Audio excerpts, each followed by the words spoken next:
Доброго вечора. Добрий вечір. Добрий вечір, шановні колеги.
Добрий день, мене чутно.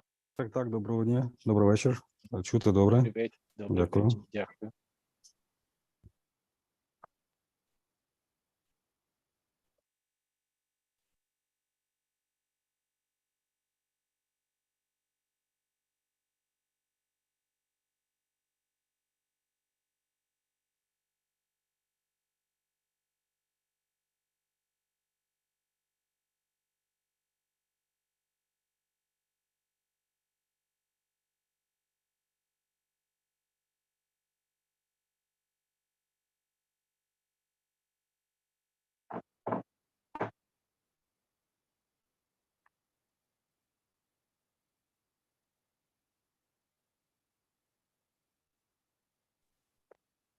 Добрий вечір, шановні колеги.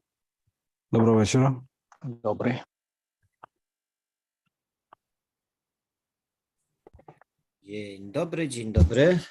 Dzień dobry. Dzień dobry. Proszę pana, tutaj jest taka opcja.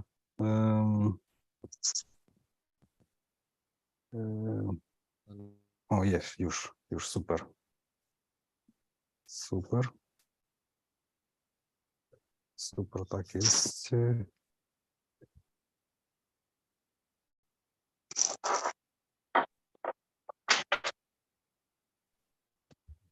Dobra. Dobry. Доброго вечора. Доброго вечора. Mamy jeszcze 9 minut. Czekamy wszystkich na spotkanie. Mamy tłumacza, pani Mikola. Mikola już z nami i Mikola będzie tłumaczyć wszystkie Okej. raz za razem. Ja mam pytanie, bo prezentację przygotowałem po angielsku, tak na wszelki Tak, wypadek. super, no i wszystko będzie po angielsku, tak? Okej, no Tak. to super, bo ja jakoś tak z marszu założyłem, jakiś taki europejski się ostatnio zrobiłem strasznie, że jak coś robię, to po angielsku. No super. Nie wiem dlaczego. Okej. Dobra, przygotuję sobie tylko moją prezentację. Może pan spróbować włączyć to. Już spróbujemy sobie wszystko, tylko się udostępnię ekran. Tak, wszystko widać. No i super, dobra. I jeżeli można F5 na... Tak, włączymy sobie. O, już, super. Dobra. Dzięki. To i się czekamy wszystkich 7 minut. 7 minut. To ja lecę po wodę, zaraz przyjdę. Mhm. Dobra. Dobra.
Доброго дня, колеги.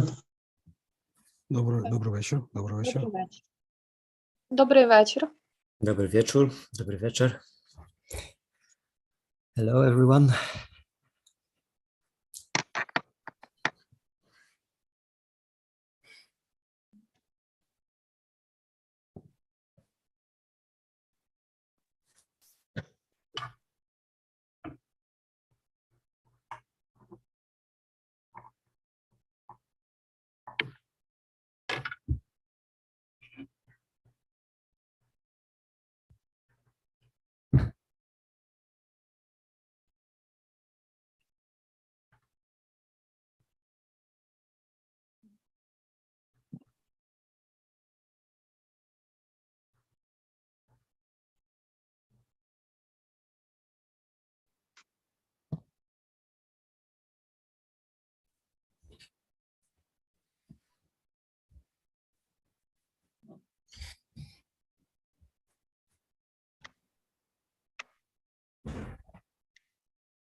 Добрий вечір, шановні колеги. Маємо 19 годину за Києвом, 18 за Варшавою.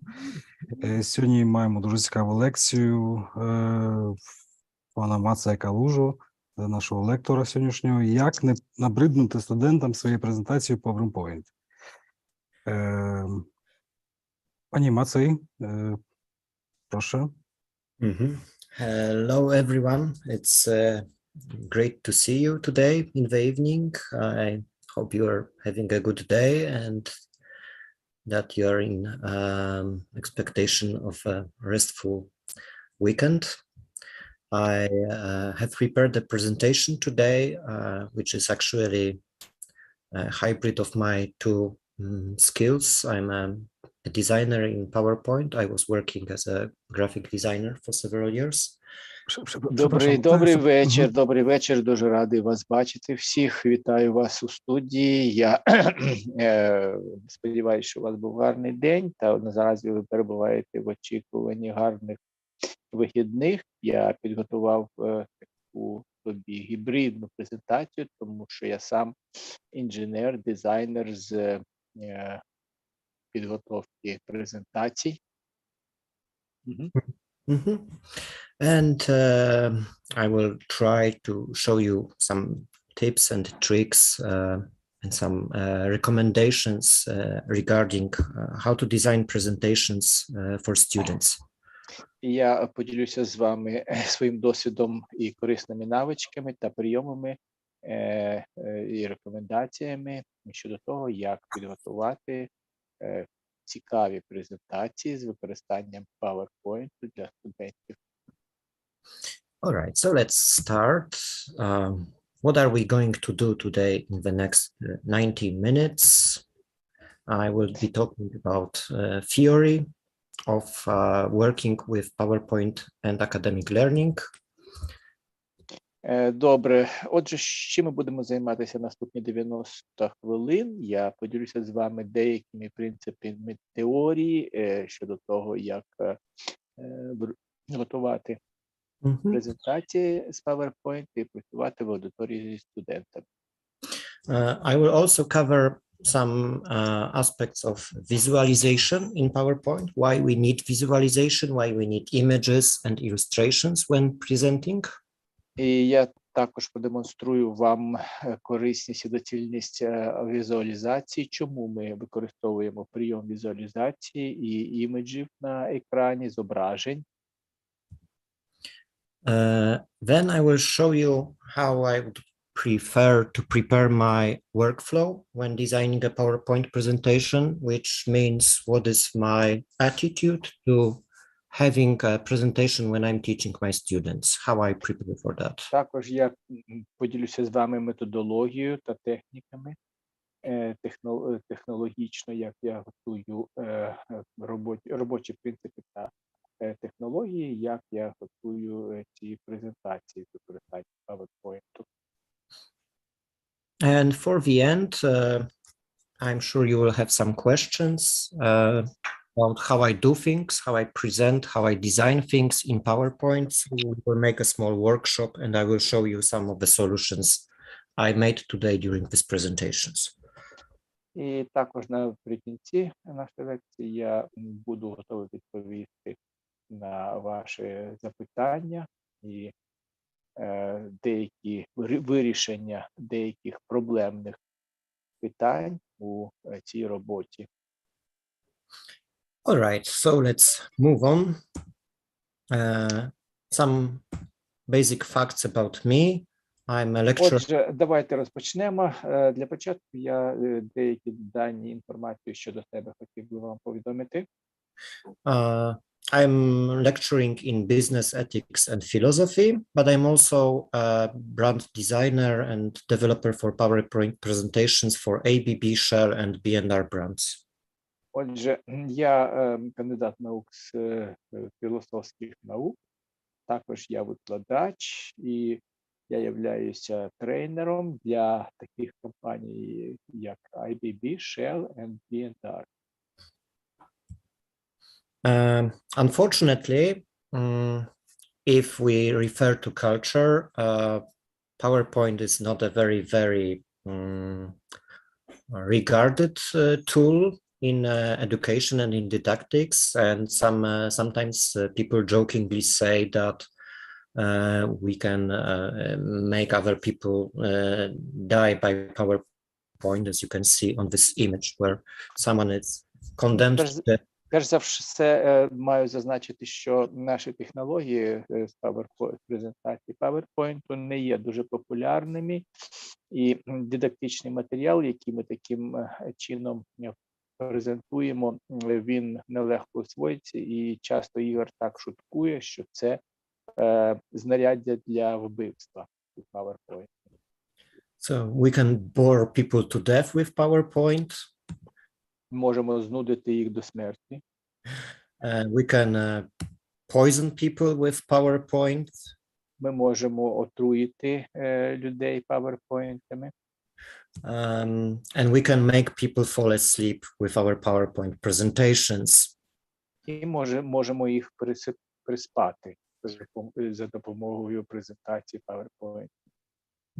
And the question is, why does it happen? Why is it considered by popular culture that presenting with PowerPoint is boring? І давайте розберемося у тому, чому в загальному розумінні в культурі вважається, що презентації за допомогою PowerPoint такі нудні. And a more general question regarding academics,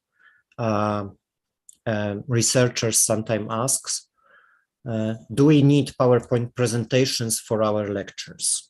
Іноді найбільш загальне поширене запитання, яке в академічних колах та науковці також задають, чи потрібні нам взагалі презентації PowerPoint. So, on the one hand, Levasseur and Sawyer made very, very big research of literature and said that most studies demonstrate that students actually prefer to have PowerPoint enhanced lectures. So students З іншого боку, Левасер і Сойер шляхом після досконального вивчення літературних джерел дійшли висновку, що більшість студентів демонструють своє бажання саме мати презентації за допомогою PowerPoint, аніж традиційних лекцій. The question is, what kind of PowerPoint presentation actually helps the students? Тобто питання, по суті, полягає в тому, який тип презентації PowerPoint більш подобається студентам. And a large body of research shows that actually the PowerPoint presentation is meaningful for the students and for the people watching when it's visually enhanced, when it has, like this presentation you see, images, symbols, pictograms, photos, and sketches of processes in it. Більшість дослідників вважають, що візуальне сприйняття, воно допомагає нам краще усвоювати і запам'ятовувати інформацію. Ці висновки, які базуються на викладанні за допомогою візуальних скетчів та картинок, цей висновок базується на тому, що коли ви вважаєте, що в такому підході ви маєте вважати, що ваш мозок головним чином це процесор, який обробляє світлини, а не процесор, який побудований на сприйнятті слів, тобто речового апарату. So, in research, it is estimated that we usually remember 10% of someone speaking or a text, but we remember much more, up to 60% of information is retained when it is accompanied by visualizations, by images. Дослідження свідчить про те, що 10% сприйняття матеріалу усвоюється при усній мові на 10% порівняно з тим, якщо ця усна презентація супроводжується зображеннями, то сприйняття цієї інформації, здатність запам'ятовувати збільшується до 60%. More anecdotally, people just will remember images accompanying what was the lecture about, because a lot of us, actually majority of people, have better visual memory than textual or speech memory. І це, звичайно, вже анекдотичним стало, що люди краще усвоюють матеріал, коли він на зображенні, аніж матеріал, який подається у вигляді тексту чи вербально. The question is why. Лишається запитання лише чому. So, according to one of the theories explaining why this is happening, why we remember when a presentation has more visualizations, Одна з теорій полягає в тому, чому ми запам'ятовуємо краще презентацію, коли вона містить більше візуалізацій. is that when images accompany speech or images accompany a text,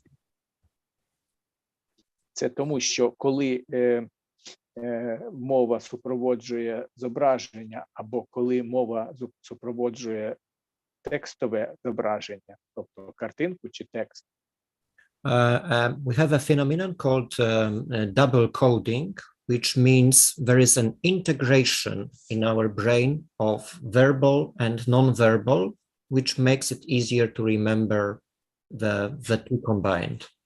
Ми тут зустрічаємось з таким явищем, яке називають подвійним кодуванням. Тобто у мозоку відображується відразу і звук, коли візуально людина бачить зображення і чує текст, тобто йде подвійний шляхи запам'ятовування матеріалу. On the other hand, З іншої сторони, Edward Taft, a person working for many years in information design, thinks that PowerPoint is actually making us stupid and thinks we should stop using as much PowerPoint as we are using nowadays in lecturing, in marketing, in business. З іншого боку, Едвард Тафт – це експерт з інформаційного дизайну, то він вірить в те, що PowerPoint – це є зло і що воно нас робить дурнішими. Він посилається на когнітивний стиль PowerPoint і каже про те, що ця технологія вона по своїй суті містить обмеження, які зменшують здібність сприйняття матеріалу, коли застосовуєте цю технологію. Again, the question is why is it like that? Але ж питання залишається без відповіді. Чому так трапляється? And to understand why sometimes presentation doesn't help, іноді одним з питань це коли чому презентація іноді не допомагає. let's imagine a situation where the lecturer simply reads what is on the slide. Уявимо собі ситуацію, коли лектор просто читає текст, який розміщений на слайді. And something like this occurs in such a situation. І у такій ситуації трапляється саме на кшталт такого.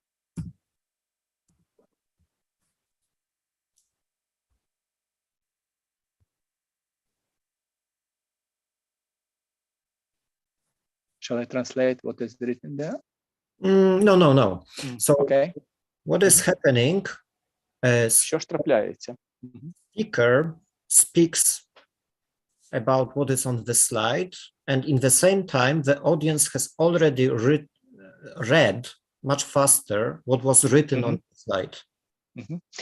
Спікер він читає те, що зображено на слайді, і часто густо аудиторія швидше за нього встигає прочитати, що там написано. So if the role of the speaker is simply to read what is being exhibited on the PowerPoint presentation, Якщо роль спікера полягає тільки в тому, щоб прочитати зображення на екрані, we always have a situation of a communication gap that people have already read and are waiting for the speaker for some time. ми завжди стикаємось із несостиковкою презентації, тому що аудиторія вже прочитала те, що спікер тільки починає читати. And in effect, we lose the relationship with our audience. І в результаті наступає той ефект, що ми втрачаємо зв'язок з аудиторією, контакт з аудиторією. So should we use PowerPoint when we are lecturing? Тобто, чи потрібно нам використовувати PowerPoint під час викладання лекції? I would say yes, if we use it as a support tool.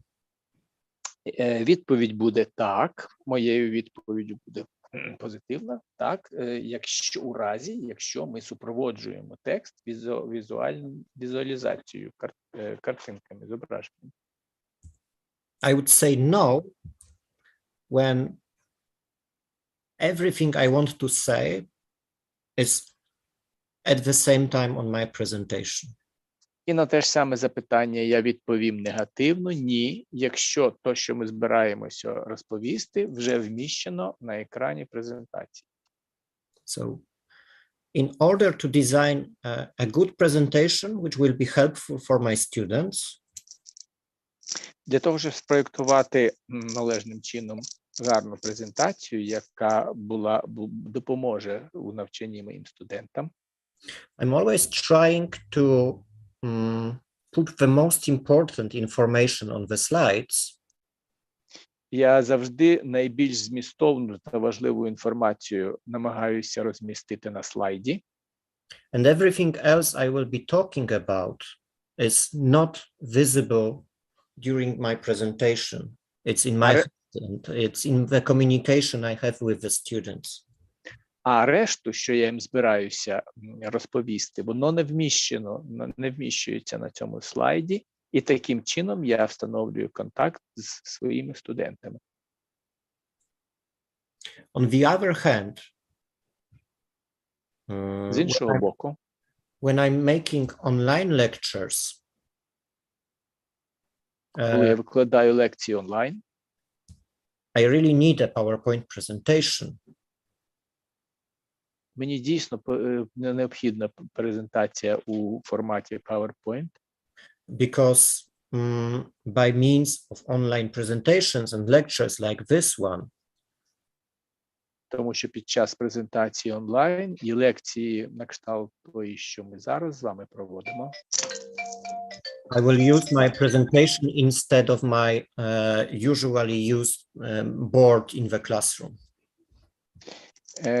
то мені треба використовувати саме такий стиль презентації на PowerPoint, щоб спілкуватися з класом. So, how will I prepare myself to a lecture with my students, being a designer and the lecturer at the same time? Тобто я намагаюся підготовувати лекцію із студентами таким чином, де я суміщаю дві свої професії: і як дизайнер презентації PowerPoint, і як викладач. Well, my first tip is I will not write everything I want to say on my slide. Тобто So I will not make it like that. першою підказкою буде, я не пишу все на слайді, що я збираюся викладати під час лекції усно. The first reason is the communication gap, as I mentioned before. Перша причина полягає у тому, що таким чином я уникаю міскомунікації, про яку я казав вже вище. Because the students will actually start reading the long text, which is visible on the slide. Тому що перше, що роблять студенти, вони починають читати довгий текст, який є розміщений на слайді. And second, some of them will simply not be able to read everything from the distant part of the classroom. І по-друге, це те, що якщо ви знаходитесь в аудиторії, ви просто, якщо ви знаходитесь на задніх рядах, ви просто не в змозі прочитати, ви не бачите, що на екрані написано. Instead of the whole text like this, I will do something like this. І замість того тексту, що ви зараз бачили на червоному фоні, я роблю щось таке, як ви бачите зараз. Just the most important information, just the highlights, are on the screen. І на екран виводиться лише заголовки, лише найбільш важлива інформація. So I will refer to these points, but I will develop them myself and put the focus on me. Тобто я буду базуватися, відштовхуватися від цієї зображення на презентації, але я буду розвивати думку самостійно, незалежно від того, що там написано. But at the same time, I can show them the picture of Socrates and Plato talking on this image and refer to it to make them remember things more. Але у той же час я показую зображення, на якому зображений діалог Сократа і Платона, і буду усно подавати текст, який супроводжує це зображення. How to do it? How to make as minimal amount of content on the slide? Друге правило, як до цього досягти, як вмістити найбільш важливу інформацію на слайд. So a lot of people in marketing who make a lot of presentations during marketing shows or sales shows always say use the 6x6 rule. І багато з тих людей, які залучені у системі маркетингу і яким доводиться робити дуже багато презентацій, вони пропонують скористатися правилом, яке зветься 6х6. It's not like a very rigid rule. It's just a thing to remember when you're thinking, am I overdoing it? Is there too much on this slide? Is there too much content?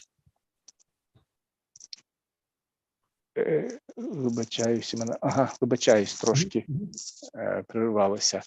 Would you kindly repeat it? Yes, of course. So it's not a rigid rule. It's not a fixed rule. It's just something to remember to make less text visible on the slide.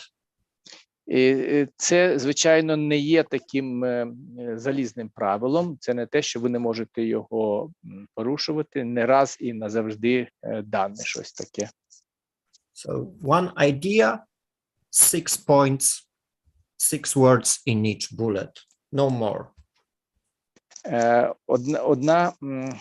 Одна з ідей у цьому правилі – це не треба більше 6 слів в одному рядку.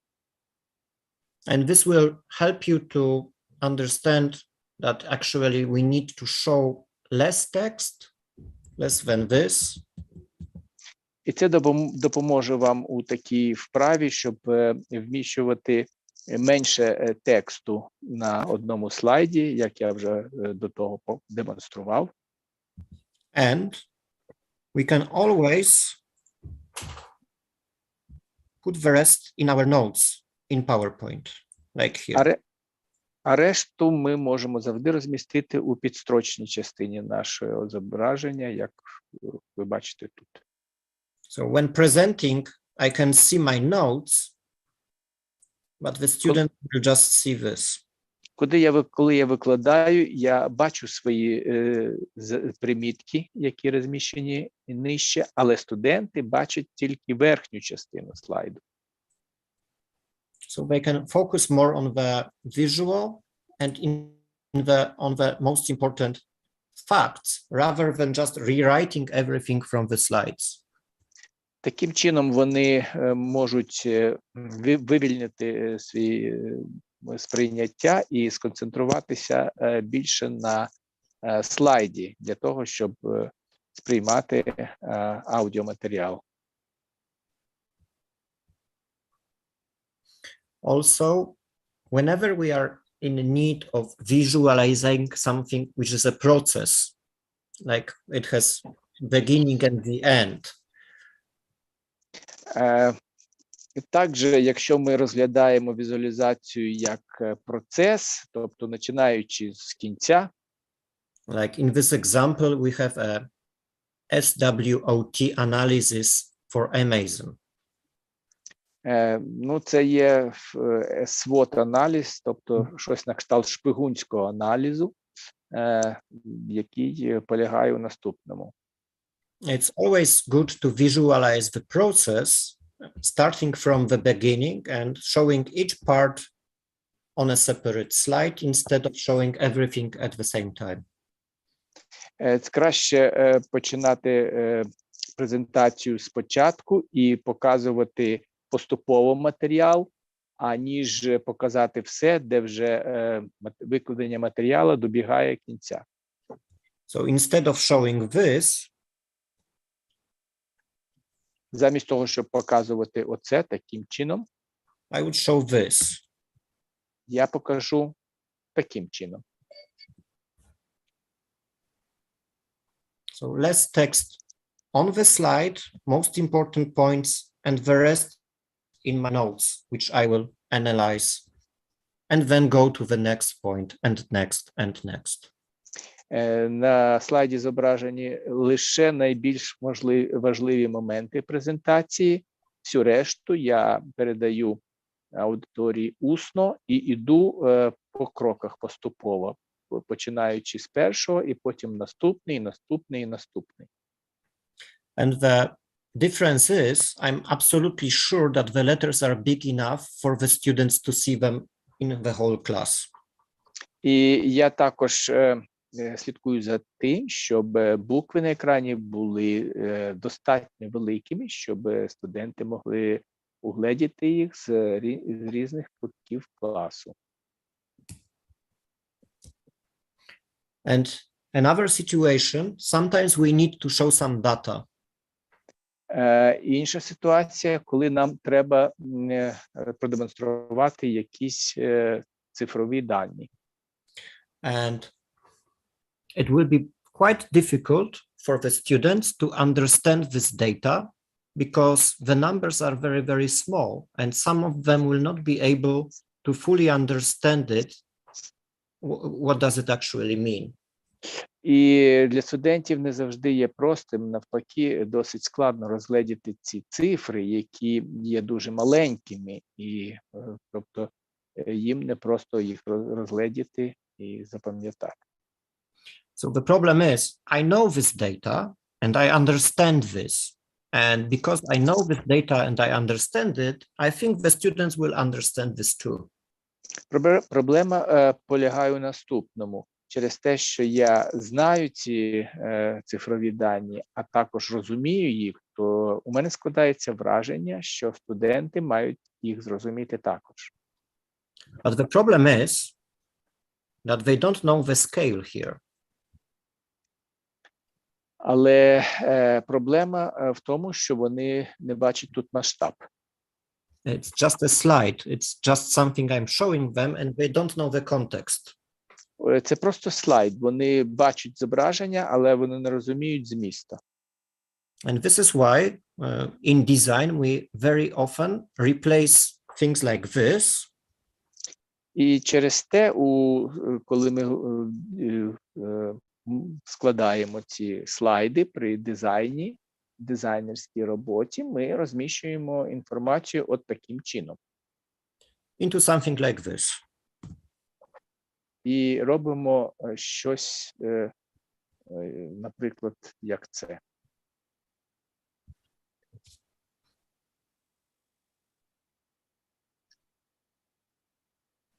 So we can see that this is about people, and we can see the scale of how many of people from how big of a group belong to each section. Тут ми бачимо, що мова йде про людей, і ми бачимо масштаб, тобто відсоток, скільки людей належать до певної категорії. So exchanging just boxes with people will also help them to understand what we are talking about.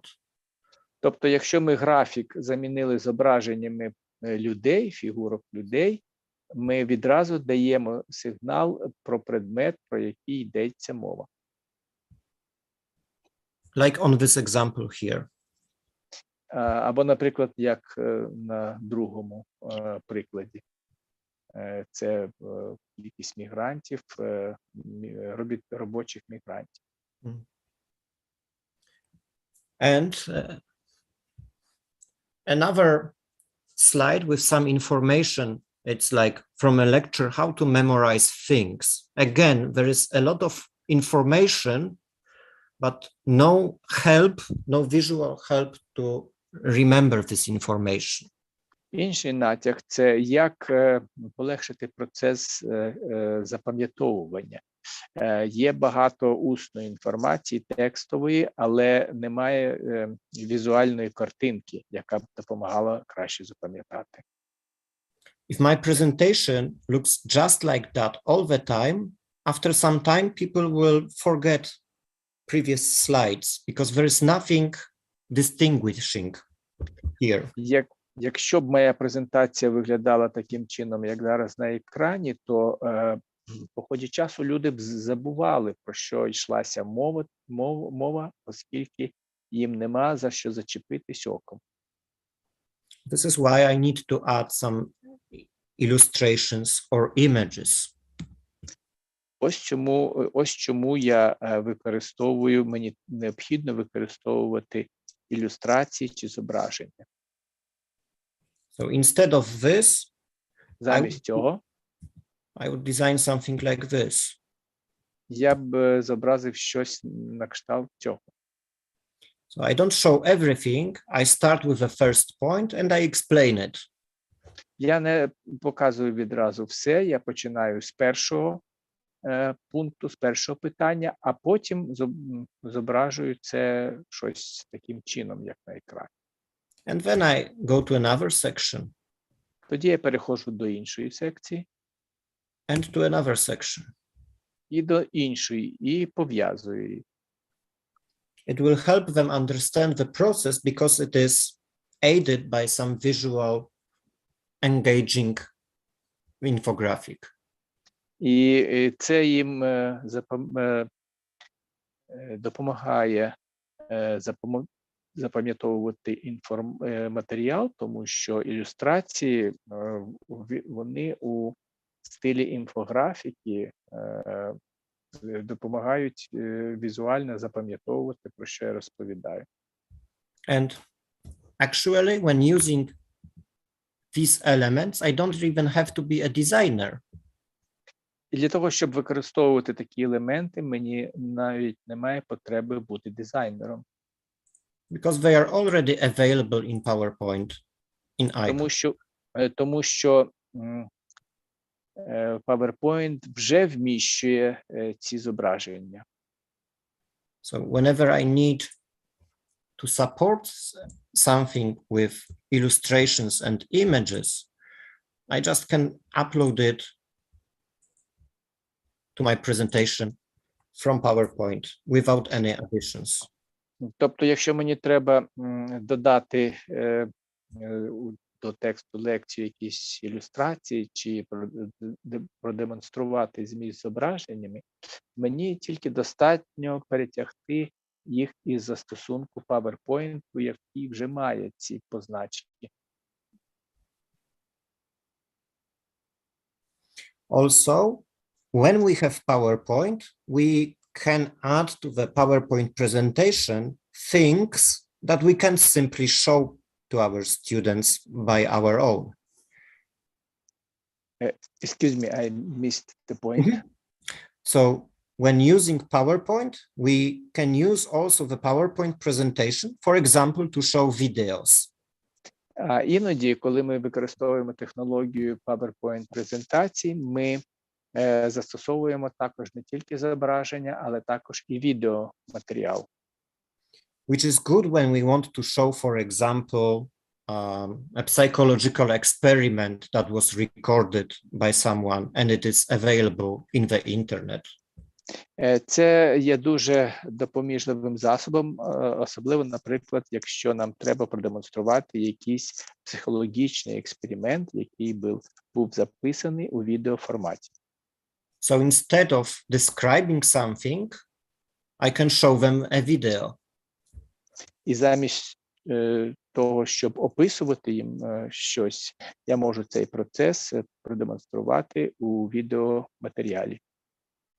For example, like here, showing them a YouTube tutorial of how to cite using Chicago style.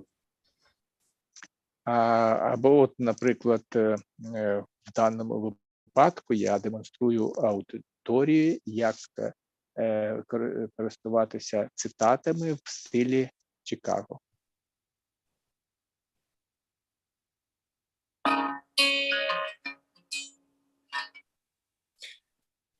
Okay, on this slide, you can see something that was designed by the designers to be very, very well seen by the car drivers. На даному прикладі ми бачимо роботу дизайнерів, які готували оці зображення для того, щоб вони були дуже видимі і зрозумілі водіям. So the idea when doing a PowerPoint presentation for students is to remember this road sign. Тобто ідея полягала в тому, щоб студенти запам'ятовували оці дорожні знаки, вказівники. Some have good eyes, some have bad eyes. Дехто має кращий зор, дехто має гірший зор. But someone designed the road signs so that everyone can read where the next city is. Навіть той, хто має поганий зор, все ж таки він може розібрати, де знаходиться наступне місто. And how did they do that? А як це вони роблять? They estimated the distance from which the sign is visible. Вони розраховують відстань, з якої ця табличка вже може бути видимою. And made the letters bigger and bigger to make sure that people, even with really bad sights, could actually read them. А потім починають приміряти і робити літери все більшими і більшими до тих пір, коли вони переконаються, що навіть людина з поганим зором з цієї відстані зможе їх прочитати. So when I'm working as a designer for my client, I'm always asking him where will he present his presentation. Тому, коли я починаю виконувати заказ клієнта як дизайнер, я завжди починаю з запитаннями, з якої відстані він буде демонструвати свою презентацію. Because if I use too small letters, I will lose communication with my students. Тому що якщо я застосую занадто маленькі літери, я втрачу контакт з аудиторією.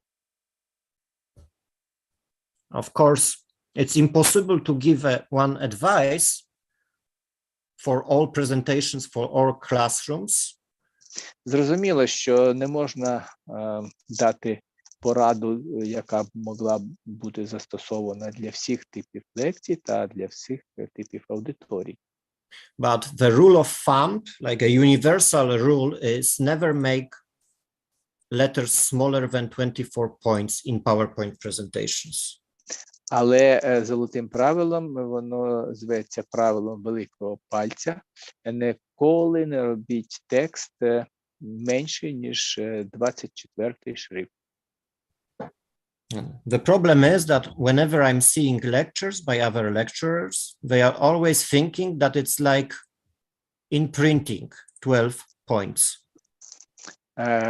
Справа в тому, що я, коли маю справу з викладачами, з лекторами, то вони завжди розмірковують масштабом 12-го шрифту. So just remembering this, I will always make sure that letters are as big as possible.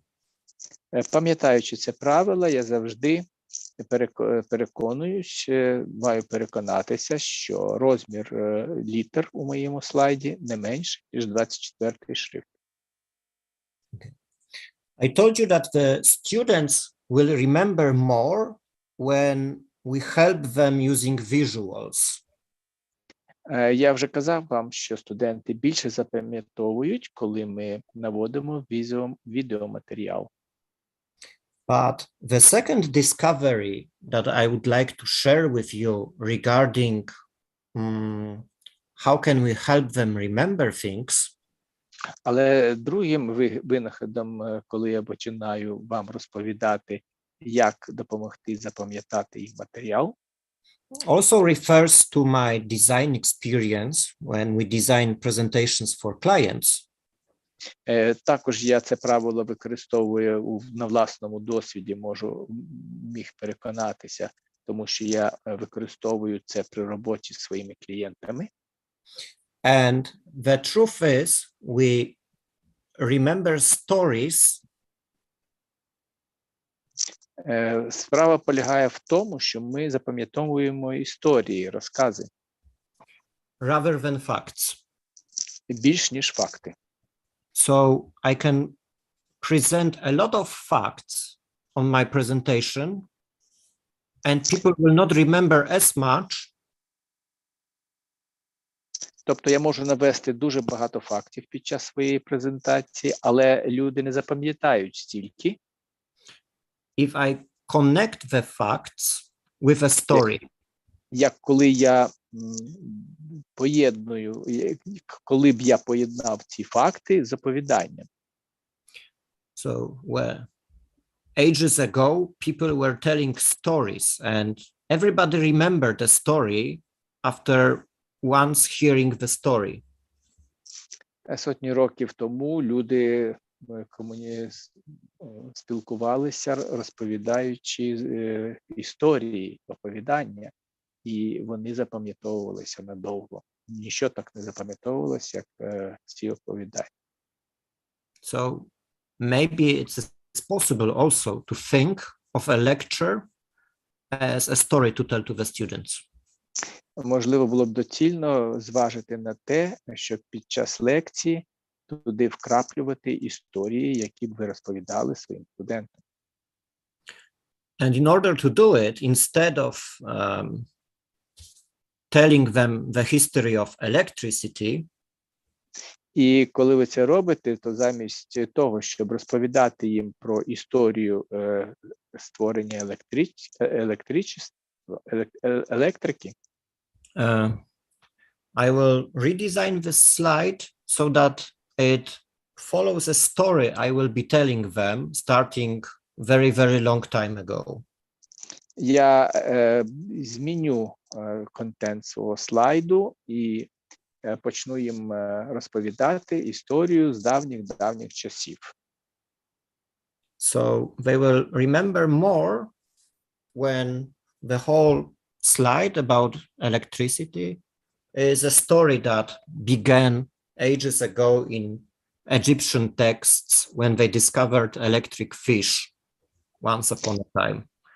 І я тоді замість того зроблю такий дизайн слайду, коли буде зрозуміло, що початок знань про електрику, він уходить в давнину до єгипетських часів, коли єгиптяни стикалися з електричною рибою.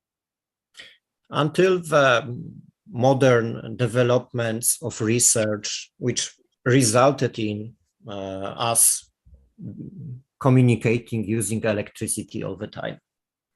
І закінчуючи часами, сучасними часами, коли електрика, вона увійшла у повсякдення, і люди застосовують її відповідно до останніх досягнень науки.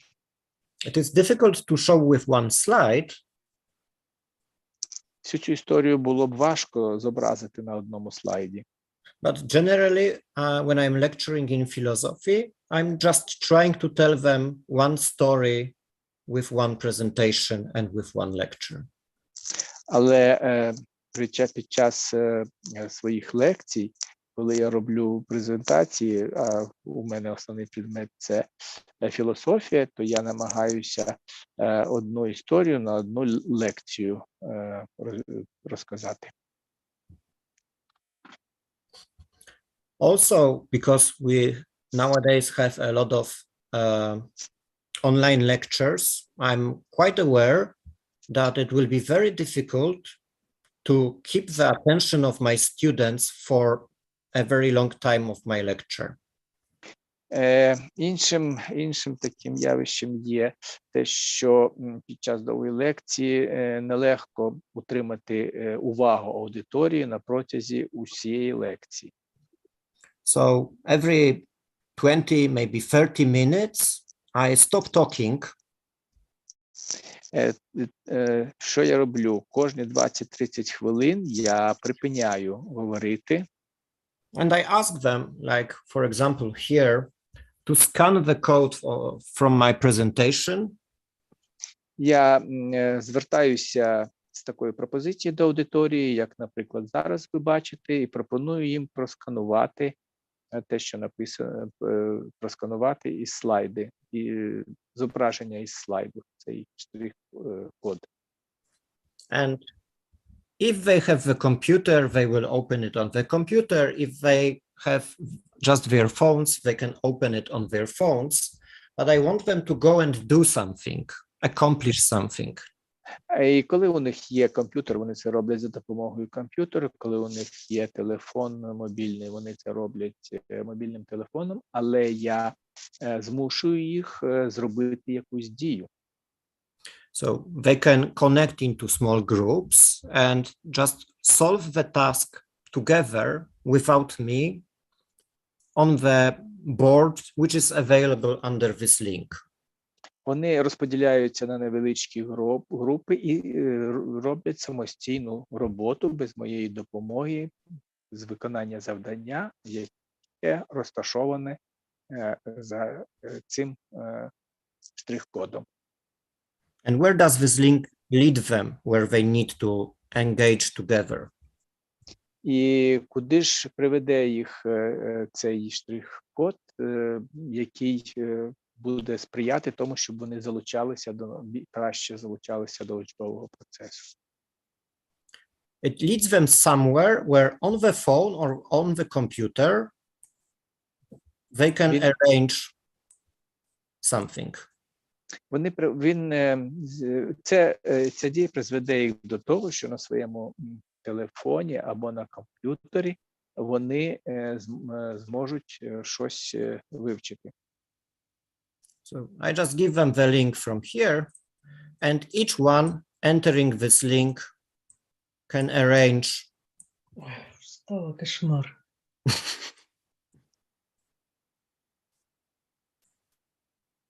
Yes?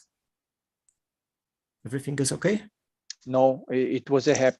You finish that you give this link, and with this link, it will lead to... It will lead to this interactive board where they can actually do the task themselves. І він приведе їх до інтерактивного застосунку, де вони зможуть самі виконувати в інтерактивному спосіб роботу. Okay. Why I'm doing this? Because people also learn by doing. Для чого це я роблю? Тому що люди завжди навчаються, коли вони щось роблять. So if I just give them theory, they will forget it. Якщо я просто їм розповім теорію, вони просто забудуть її. But if they need to apply the theory to solve a simple task, they will remember more. Але коли вони будуть змушені застосувати цю теорію, щоб виконати просту задачу, просте завдання, то вони це запам'ятають краще. And in PowerPoint, it can be as simple as that. У форматі PowerPoint це робиться отак просто, як це. After 30 minutes of lecture, I just ask them a question about something that was covered in this lecture. Десь приблизно через 30 хвилин після початку лекції я їм задам питання щодо того, що раніше викладалося мною в цій лекції. And it helps because after they realize that I'm asking about something we have talked before, Це допомагає у тому сенсі, що коли я задаю їм запитання щодо того, про що я говорив до цього, they reach back to the knowledge that was already presented to answer the question. вони подумки звертаються до тої інформації, до того знання, яке вже їм було, яке їм викладалося уже до цього. So combining this all before I make a PowerPoint presentation to my lecture, Тобто, комбінуючи всі ці інструменти, коли я починаю робити дизайн моєї лекції. oh, sorry, I will show it here because I made a too short time. Вибачаюсь, я перейду до іншого, тому що обмаль часу. Okay, so first I write my lecture. Спочатку я пишу свою лекцію. Then I remove 80% of what I want to say from my slides. Потім я видаляю 80% того, про що я буду говорити, із слайдів. And I put it in my notes here. І потім я розміщую це в своїх примітках тут. Then I start searching for some visuals. Потім я починаю шукати якісь візуальні зображення. And then I make the lecture for the students. І потім я таким чином складаю лекцію для студентів. But after the lecture, I come back to the slides that were problematic. Але наприкінці, після лекції, я знову повертаюсь до слайдів, які викликали труднощі. And I improve my presentation. І я покращую свою презентацію. That's all. Оце і все. Okay, so the biggest problem whenever I'm trying to teach this to academic teachers Найбільшою проблемою у цьому процесі, коли я намагаюся це пояснити академічним викладачам, є те, is people tell me, well, it's easy for you because you are a designer. Люди до мене звертаються з такою відповіді: добре, вам легко говорити, тому що ви дизайнер. But PowerPoint was not made for designers. Але оцей застосунок PowerPoint, він був розроблений не для дизайнерів. And it's quite easy using free templates for PowerPoint. І використовуючи 3 шаблона для PowerPoint, видається досить таки простим. Especially if you just start searching for free photos and illustrations on websites that offer stock photos for free. Але як воно видається досить таки простим, коли ви розпочнете шукати на стокових сторінках веб-сайту фотографій та зображень, які безкоштовно надаються. and combine them with free PowerPoint templates that І actually поєднуєте їх, використовуючи шаблони PowerPoint. And if you don't know how to do something, Microsoft opens lessons about each element of PowerPoint for free on their website.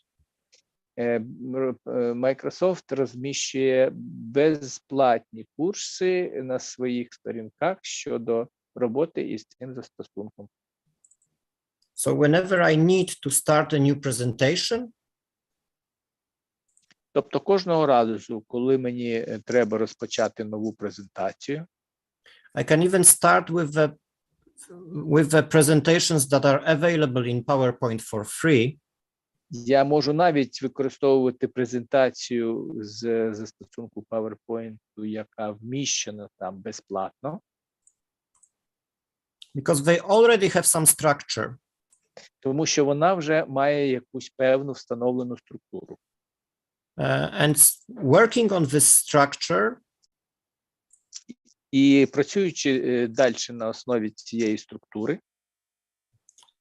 I can create my presentation in a much more effective way than just without having this structure in the beginning. я можу підвищити ефективність своєї роботи по створенню презентацію порівняно з тим, якби я почав це з самого початку робити, не маючи цього інструменту.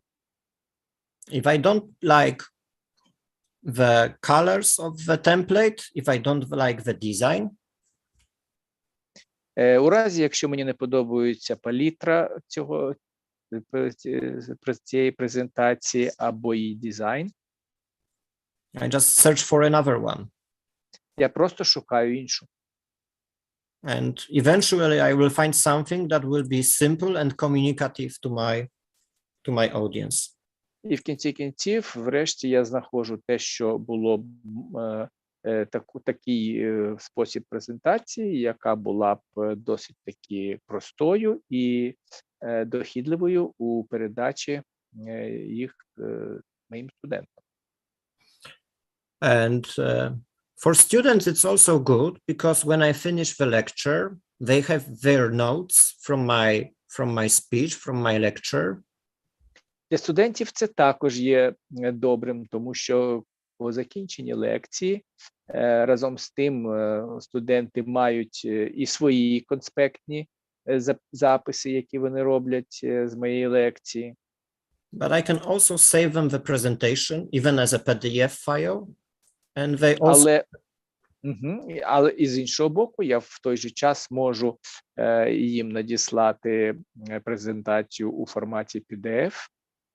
And they can come back to the processes, to the videos, to the links, and to the longer texts I devoted more attention during my lecture. І вони також можуть повертатися згодом до процесів, до посилань і до того, що їм викладалося, коли вони це схочуть згодом після моєї лекції. And to add some marketing aspect to publishing that. І якщо додати елементи маркетингу при публікації цих матеріалів, I can put these presentations that I have already made, like from lectures I know that I'm very, very good at, online.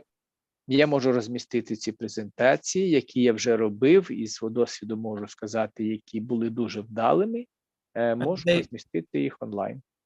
And they become searchable in Google. І вони можуть слугувати, як це сказати, таким ключовим словом для пошуку у Гуглі.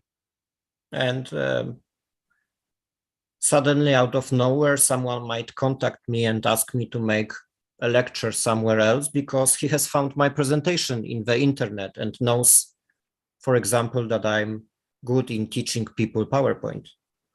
І хтось з користувачів інтернету можуть натрапити на ці ключові слова в в браузері і можуть таким чином дійти до мене, дістатися до мене, тому що людина зрозуміла, інший викладач, цей викладач зрозумів, що я є добрим фахівцем у даній галузі, і я вмію готувати лекції в форматі PowerPoint.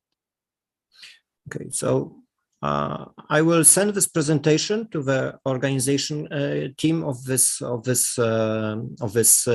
this lecture, and you can see all the slides, how they were designed, what kind of tools I was using to construct each of these elements.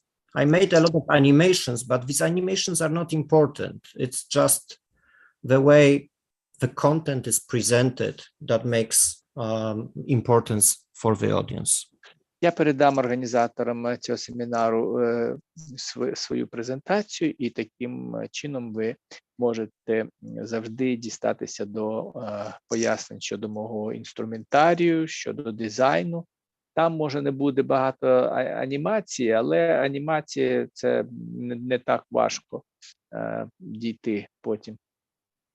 And since we still have a lot of time and I prefer lectures to be more interactive, I really invite you to ask me questions or comments regarding this presentation and my tips and tricks and ideas of how to use PowerPoint during lectures. І оскільки у нас залишилася купа часу, а я люблю робити лекцію інтерактивною, то я готовий до спілкування, готовий відповісти на ваші запитання щодо моїх навичок, інструментів і ідей, які я використовую під час своєї роботи з дизайну PowerPoint.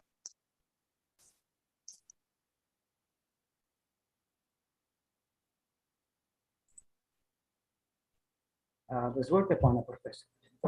May I please? Так. Віктор Глебов, університет Мечникова, Одеса. My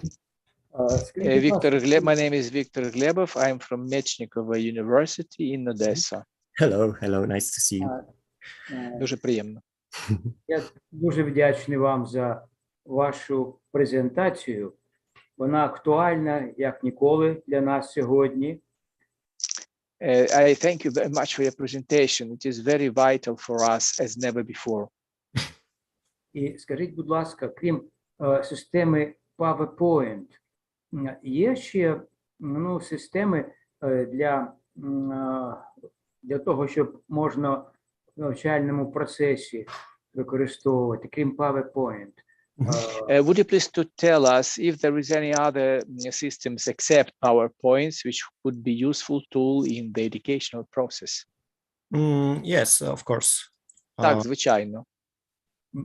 PowerPoint, як я так розумію, це найбільш не універсальна, але найбільш доступна.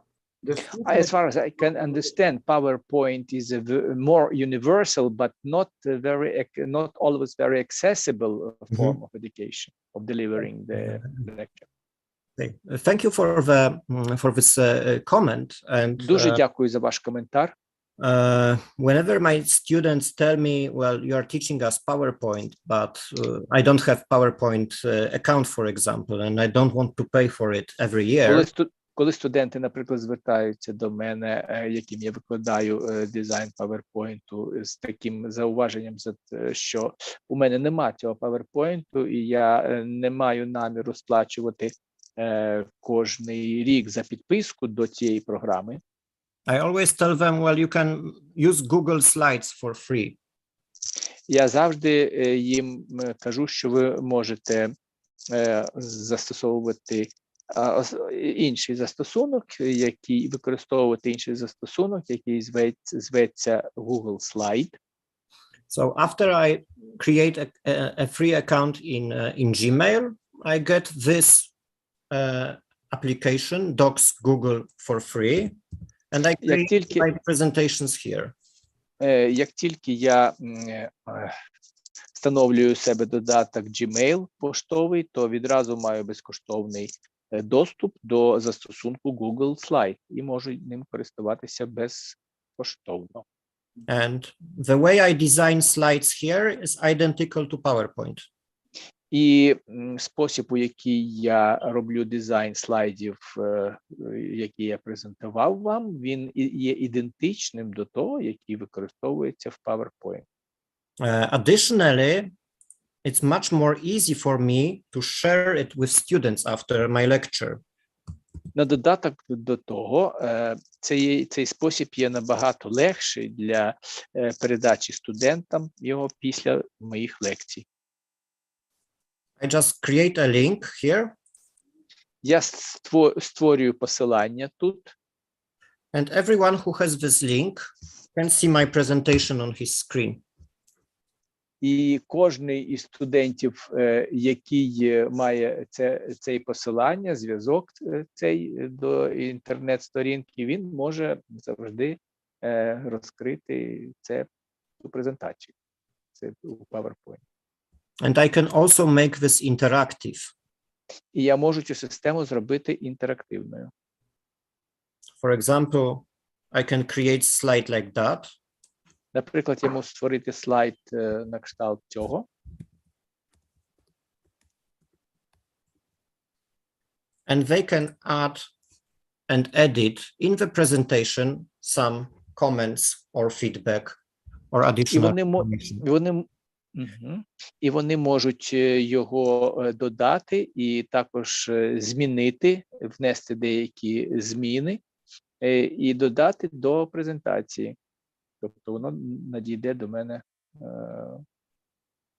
So in a situation where I don't have lectures with my students in the class, this is very convenient because they can write back something or add more slides, add their name here, and just write the answer to the question that I asked them. І це є дуже зручним, особливо в такій ситуації, коли лекцію викладаю не в аудиторії, студенти завжди можуть дописати туди свої додатки, а також завдати мені запитання, на які я маю змогу відповісти. And if I want them to work together, якщо я хочу зробити їхню роботу командною, I send them the link to я another. Посилаю їм посилання, Which looks like PowerPoint, but has a different role, which is the який виглядає як PowerPoint, але насправді він виконує іншу роль. which is for working together. And this is Jumbo. Він спроєктований спеціально для того, щоб працювати у команді. So it looks like PowerPoint presentations, but they need to connect together and, for example, create a project for me together and send me the link to this project like here. То воно виглядає зовні також як PowerPoint, але насправді це посилання, воно спроєктовано таким чином, що вони мають працювати командою і можуть, наприклад, на моє завдання працювати над якимось проєктом, в результаті чого вони цей проєкт надішлють мені. So this is my students' response to my task, where they just together answered my question, which elements are necessary, which should be added to the project, which could be added, and what they will not do in this project.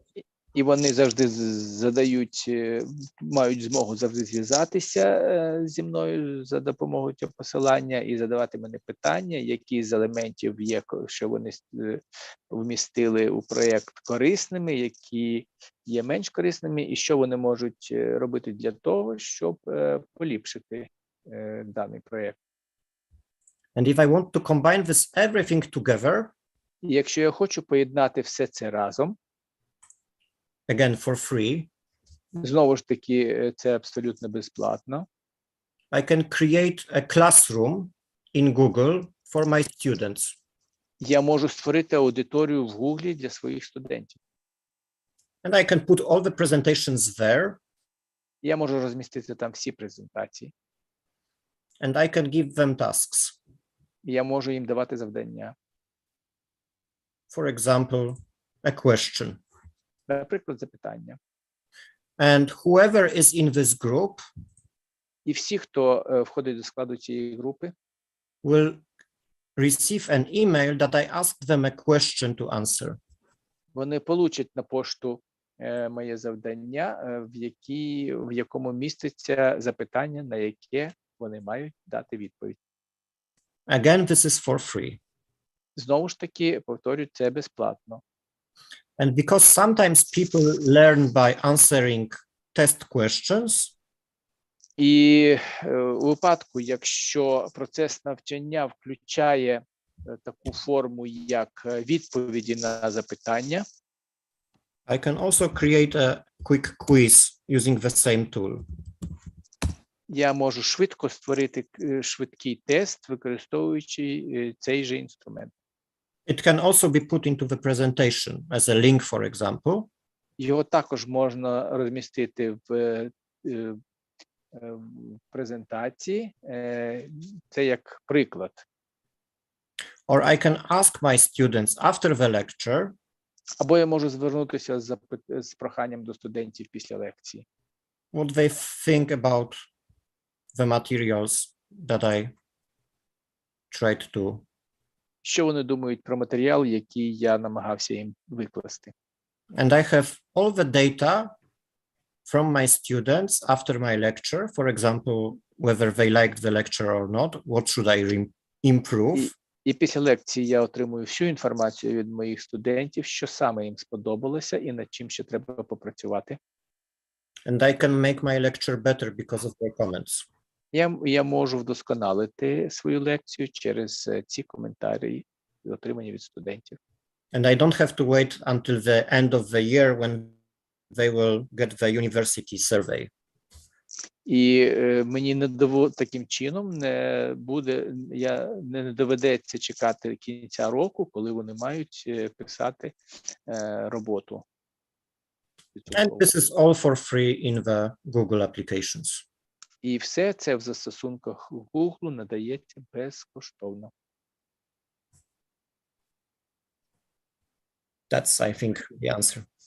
Я вважаю, що таким має бути моя відповідь. Що це буде моєю відповіддю на ваше запитання. Матвей, Дуже дякую. Professor, can I ask you a question? Of Thank course. you. One question to you. Yes, I'd like to ask you, first of all, I'd like to say many thankful words for your lecture because it's very important for all of us. And I'd like to ask you, do you use in your practice board mirror? Yes, of course. And how often do you use it? Well, that depends on the course I'm teaching. And В залежності від курсу, який я викладаю, when I was teaching project management, і коли я викладаю проєктний менеджмент, where Miro is a very, very good tool to see the whole project and adjust elements of the project. Де дзеркало є дуже важливим елементом і корисним інструментом під час роботи над проєктом. I was asking students to work on the Miro board to accomplish one of the tasks in the course. Я звертаюся до студентів з проханням працювати на цій дзеркальній дошці. Я, вибачаюсь, не знаю, як українською вона точно називається. Miro board. Так і зветься, так? Miro, да. Yes. Я знаю, да, ну це Yes. дзеркало, воно Дошка Міро. Вона не перекладається. Ну, тобто не дзеркальна Дошка дошка, Miro. просто дошка Mirror. Miro, Дякую так. вам дуже за підказку. I will just open a Miro board. It's just a huge space and an empty space. Я відкриваю просто цю дошку Mirror, і вона надає великий обсяг. Вона має великий обсяг. And we can put everything we need to put on this board І у нас є все, що ми тільки хочемо, можемо розмістити на цій дошці Mirror. So for example, I can put a PowerPoint presentation on this board. Наприклад, я можу на see. цій дошці розмістити презентацію PowerPoint Or books in PDF files. Mhm. або файли в форматі PDF. Or I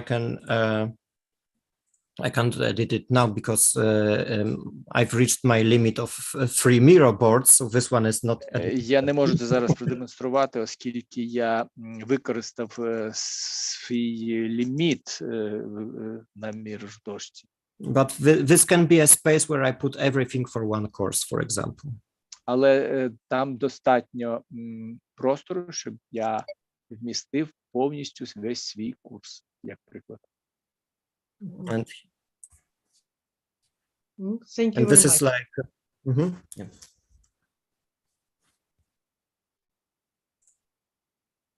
If you have any more questions, don't hesitate to ask. Будь ласка, якщо у вас є ще якісь запитання, можете їх вільно задавати. У мене є, будь ласка, якщо можна.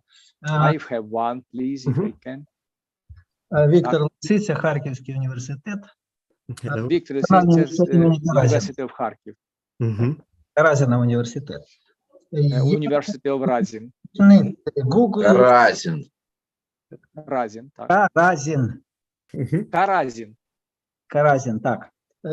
Вибачаюсь, University of Karazin. Василь Назарович Каразін, засновник Харківського університету. Так. Вибачаюсь, то щось переривається, я вас погано чую. Можете повільно казати. Василь Відчуваю. Назарович Каразін, це засновник університету. Каразін Василь Назарович, he's the founder of the university. У мене запитання, які можливості у Google слайда все ж таки? Там, якщо ми знаємо, наприклад, у PowerPoint можна побудувати спливаючі вікна, тексти. Можна... What are the opportunities opened by Google Slide? For example, in case that we know in PowerPoint, we can use the windows, the appearing windows. Well, включити відео, To switch video content. музикальний супровід. Це можливо в Google Slide? Він інтегрований в Classroom, тобто його можна якось інтегрувати, так? If we can, I wonder if we can use the same tools and instruments in Google Slide in the classroom. Can I integrate it in the classroom? Yes. Actually, you can copy things from PowerPoint to Google Slides, or you can save Google Slides as a PowerPoint presentation. So Ви можете скопіювати з PowerPoint в Google Slide або зберегти Google Slide в PowerPoint презентації. As long as it's composed of content like texts, images, and videos, there will not be a problem. У разі, якщо у вас матеріал викладений у формі тексту, відео або зображень, проблем ніяких не виникає. The only problem that can appear is the integration of animations. Єдина проблема, яка може виникнути, це коли ви хочете застосувати анімацію. Because every program has a different way of making animated elements. Тому що кожна програма має свою власну технологію, як розміщати анімаційні зображення, елементи. But regarding the more important things like images, video, and contents, it's basically the same. Але текст, відео та зображення, основні елементи такі, вони по своїй основі, вони працюють однаково. So if I create a presentation in PowerPoint and put it into Google Slides, Тобто, якщо я створив свою презентацію, наприклад, в форматі PowerPoint і розмістив її в системі Google Slides, it will work. Вона буде працювати. Дякую. Thank you. Thank you, professor. No problem. I'm just a doctor. I'm not a professor. It's like, Okay. It's But you will be, of course. Мені б можна задати питання, навіть два May I питання. have one question, please? По-перше, я теж представляю Харківський університет First Каразіна. of all, I am also from Karazhin's Kharkiv University. Далі я хотів би подякувати за чудову лекцію. Це не good і не very good, це beautiful. Це справді beautiful. The lecture is graded as not good or very good, but it is beautiful, just excellent. Thank you very much. І, так, звичайно. І хотілося б кілька нюансів уточнити. Ну, There are some по-перше, particulars от коли I ми would like to know. починаємо презентацію, якщо презентація буде у такому вигляді, як ви щойно нам представили, мінімум тексту, максимум зображення. If you would like to мінімум, але stick to the якесь kind of певне presentation which you have already explained to us, the minimum of text and the most of all the visual material. Але, ну, якщо і не мінімум, то якесь певне співвідношення, скажімо Well, так. if there is not minimum, but a certain correlation in relative manner. Як мають студенти засвоювати всю іншу інформацію? What about Дивіться. students learning all the rest of information? One second. Вони мають в цей час щось конспектувати? Do they have this time for making notes? Well, I have this theory that they should. У мене є така теорія, що вони мають.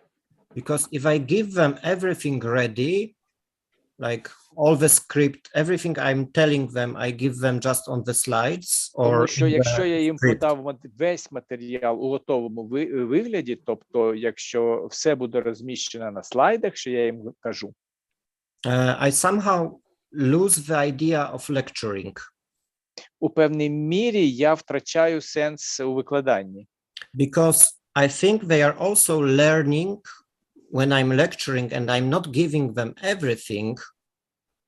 Тому що я вважаю, що вони навчаються під час мого викладання матеріалу. To make notes of what I'm also saying, not just showing them on the slides. Тому що я викладаю з тим, щоб вони робили записи, конспектували, а не тільки дивилися те, що зображено на слайді. And when we were students, everybody was making notes with pencils and using notebooks. І коли я був студентом, ми всі робили конспекти за допомогою олівців та тетрадок. And when Звичайно, ми також. and I Yes, was so did we. yes, and when I was doing it, I was actually learning more. І коли я це робив, я більшому навчався. Зрозуміло. Про це говорила ще моя Процент вчителька навчання йшов математики. краще. Про це говорила ще моя шкільна вчителька математики, It was але as far back as my maths teacher would tell me. чи не розглядаєте ви відмінність, ну, можливо, відмінність двох типів презентації? Презентація для аудиторії, для викладу в аудиторії, ну, відповідно, там з проєкторами і іншими такими технічними засобами, і презентація для курсу дистанційної освіти. You understand the question, or should I translate it for you? Maybe Do you trace the translate. difference between extramural education or when you are presenting your PowerPoint presentation in the class? So yes, I think that I'm showing them just like the most important things. Так, звичайно, я вважаю, що я їм показую найбільш важливі речі. But everything else I put into my notes. А всю решту я розміщую у своїх записах. Because I can always come back here and write some more, eliminate something I don't think was good or Тому що я завжди можу повернутися назад до матеріалу, де я вважаю, був не дуже вдалий зроблений, і щось додати до нього, вдосконалити. But I wouldn't tell the students that I can give them everything because I want them to think that they need to select the material and just, Але я не хочу давати зрозуміти студентам, що я їм подаю все. Я хочу їх змусити самостійно вибирати матеріал. Окей, я зрозумів, я почув вас, що треба тільки навчатися тільки в практичному форматі. I got your idea that we have to add some practical work to it. Yes. І ще одне технічне, таке дизайнерське, методологічне питання. Design or methodological question to you. Заголовкова зона, її оформлення, заголовок слайду, чи треба його, чи потрібен він взагалі, чи треба його, скажімо так, дублювати на слайдах однієї теми, ну і шрифтове, The headline of the slides, do we need it at all, or if we do we have to duplicate it with every second slide, every coming slide again? No. I'm usually using a pre-designed template, and I just if I have a good solution. Якщо я використовую вже готові слайди, шаблони, які містяться у застосунку, або я маю якесь вдале рішення, I just copy the template and just replace the content. Я роблю копію з цього шаблону і просто міняю контент. In 90%, maybe 80% of cases, my slides are very simple. It's just several images or explanations of the process and some text.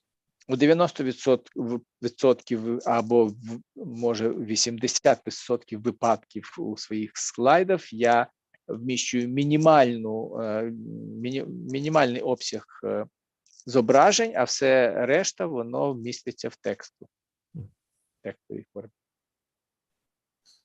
Тобто ви не використовуєте заголовки слайдів. So you don't use the headlights on your slides, no heading. Oh, sometimes I do, like here. Іноді я роблю це, от як тут, наприклад. But it's not the most important thing for me. The most А це для мене не є дуже важливим, не самим важливим є.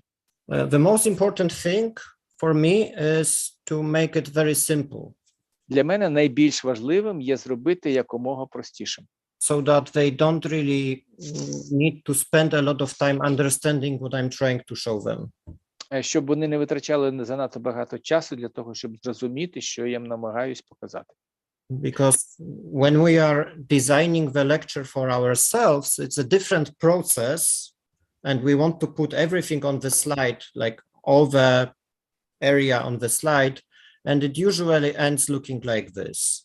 Тому що якщо ми починаємо роботу над дизайном слайду, це наш власний процес мислення, і ми бачимо це так, що ми прагнемо розмістити якомога більше інформації на цьому слайді, тому що ми розуміємо цю інформацію, і наприкінці він буде виглядати от таким чином, як ви зараз бачите.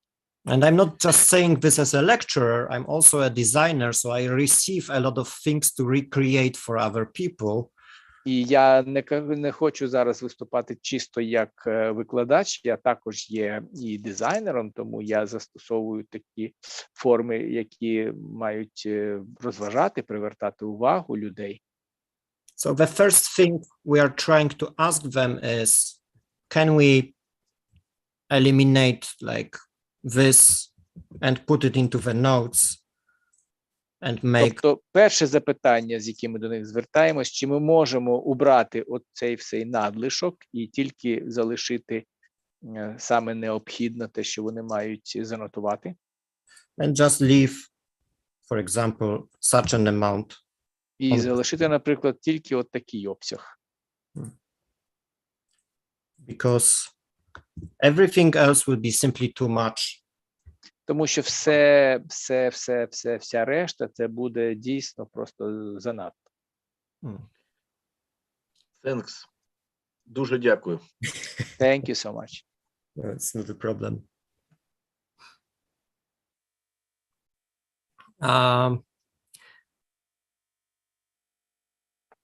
I have a book also in English about the storytelling, how to design a good story behind, so I can also send the PDF file. І в мене є дуже, на мій погляд, вдала книга, яка надає методологію написання оповідей, як будувати оповіді, і я її в PDF-форматі теж долучу.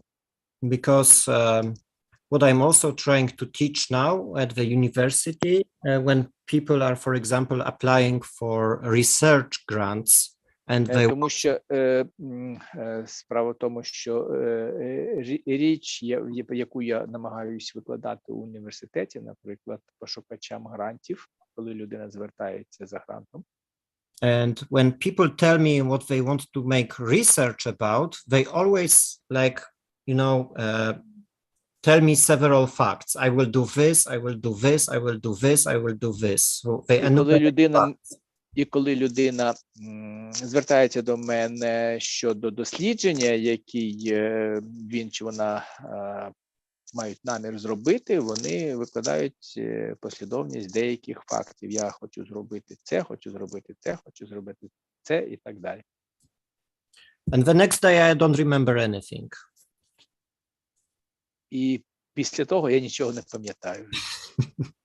But when they tell me, I have this idea that I want to go to Greece and study in this library, this brown book that was written by my colleague with whom I was eating something very good, I remember the whole story. Але коли вони скажуть, що я хочу вивчати щось про Грецію і йду до бібліотеки, де є коричнева книга або підручник, і там є мій друг, то я запам'ятаю всю цю історію. So the students can also benefit from that when we tell them a narration about a topic. Тому що в такий же спосіб студенти краще будуть запам'ятовувати матеріал, коли ми йому будемо викладати у формі оповіді про щось. That's all, I think. Do you have any more questions or comments or feedback for me? Ну, добре, це все, що я вам хотів розповісти. Чи у вас, може, є ще запитання, чи коментарі до того, що я вам розказав?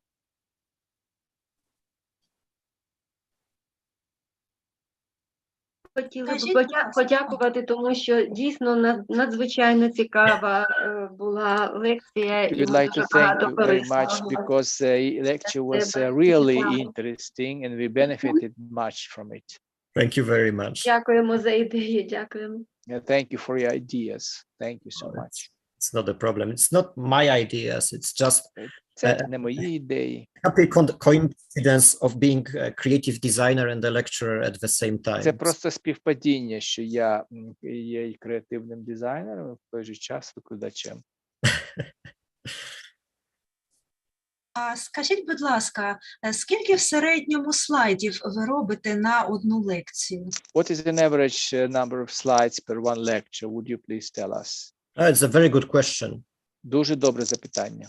Because I have the feeling that when it's more than 20, it's too much. Коли я чую, що їх слайдів є більше як 20, то я скажу, це занадто. Of course, I mean about the standard 1.5 hour lecture. It's usually between 20 and 30 slides together. Дякую. Так, але тут я вже не розумів. So you mean 20, more than 20 is too much, but between 20 and 30 it is a good? No, I mean, usually it's my golden aim is to make no more than 20, but sometimes I just make. Окей. Так, я зрозумів, про що йдеться мова. Тобто золота середина є 20 слайдів, але іноді доводиться, звичайно, і до 30 доводити. And it seems quite a lot of work, but let me just share the screen once more for a short І це є купа роботи. Дозвольте, я знову таки виведу на екран зображення. Because, of course, we need to respect the copyrights. But... Тому що нам, звісно, треба треба забезпечувати авторські права, треба But for example, on the FreePeak website, all the pictures that you can find here are actually for free. Але якщо ви зайдете на цю сторінку інтернет, то усі ці зображення, вони є безкоштовними. Нам треба дотримуватися авторських прав. And it will be very easy when I'm in hurry, for example, just to find, copy, acknowledge the author, and put in the presentation. І це є досить таки неважким, якщо і там є певні такі точки, де можна висловити свою вдячність автору і використати його слайд у своїй роботі. So it's almost ready now. I have to just add some content, and I just. Ось він майже вже готовий, мені тільки залишається додати зміст. And it's really much better than just text, because. І це буде виглядати найкраще дійсно, ніж просто текст. And they will remember the face, they will remember the connection between the image and the content and the text. І вони запам'ятають обличчя, вони запам'ятають зв'язок, який існує між цим обличчям та текстом, який наведений в слайді.